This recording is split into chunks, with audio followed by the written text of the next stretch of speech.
AP liquor case నిందితులకు సుప్రీంకోర్టులో vote లభించింది. హైకోర్టు బెయిల్ రద్దు చేయడాన్ని నిందితులు సుప్రీంకోర్టులో సవాల్ చేశారు. దీనిపై విచారణ జరిపిన కోర్టు నిందితులు కృష్ణమోహన్ రెడ్డి, ధనుంజయ రెడ్డి, బాలాజీ గోవిందప్పకు సరెండర్ నుంచి మినహాయింపు ఇచ్చింది. అలాగే 10 రోజుల్లో కౌంటర్ దాఖలు చేయాలని సిట్కో ఆదేశాలు ఇచ్చింది. తదుపరి విచారణ డిసెంబర్ 15కు వాయిదా వేసింది.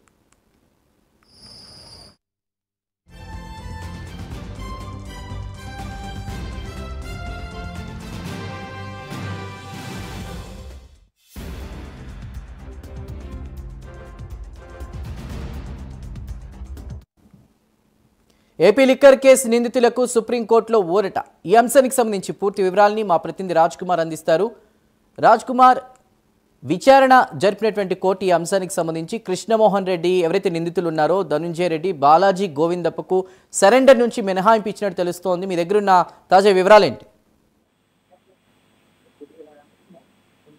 చంద్రు, మొత్తానికి ఏపీలో లిక్కర్ స్కామ్ కేసు వ్యవహారంలో కీలక పరిణామం చోటు చేసుకుంది. ప్రధానంగా ఈ లిక్కర్ స్కామ్ కేసు వ్యవహారంలో ఇప్పటికే A32గా ఉన్నటువంటి ధనుంజయ రెడ్డి, 33గా ఉన్నటువంటి గోవిందప్ప, బాలాజీ, జగన్ కు ఓఎస్డీగా వ్యవహరించినటువంటి కృష్ణమోహన్ రెడ్డి, ప్రత్యేకంగా వీరికి ఈ నెల 26వ తేదీన విజయవాడ ఏసీబీ కోర్టులో సరెండర్ కావాలని ప్రధానంగా ఇప్పటికీ హైకోర్టు ఆదేశాలు ఇచ్చింది. ఈ నేపథ్యంలో దీనికి సంబంధించి కూడా సుప్రీంకోర్టుకి సంబంధించి కూడా వీరు పిటిషన్ వేసిన నేపథ్యంలో కౌంటర్ దాఖలు చేయాలని సిట్కు సుప్రీంకోర్టు ఆదేశాలు ఇచ్చింది. ప్రధానంగా వీటికి సంబంధించి తదుపరి విచారణ కోసం ఒక 10 రోజుల సమయం కోరాలని కూడా పిటిషన్ లో పేర్కొన్నారు. దీనికి దాదాపుగా 3,700 కోట్ల రూపాయల లిక్కర్ స్కామ్ జరిగిందని సిట్ ప్రధానంగా ఒక 3 ఛార్జ్ షీట్లు ఇప్పటికే విజయవాడ ఏసీబీ కోర్టులో దాఖలు చేసింది.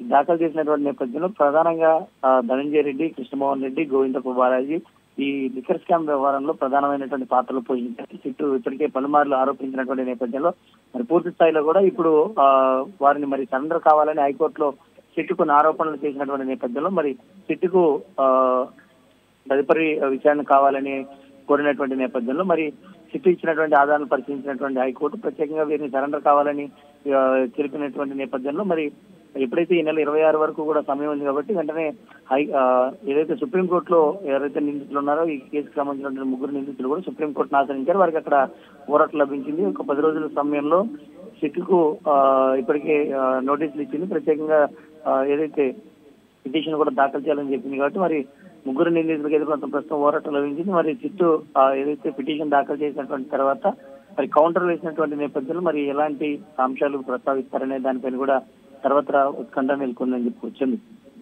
Right Raj Kumar, thank you.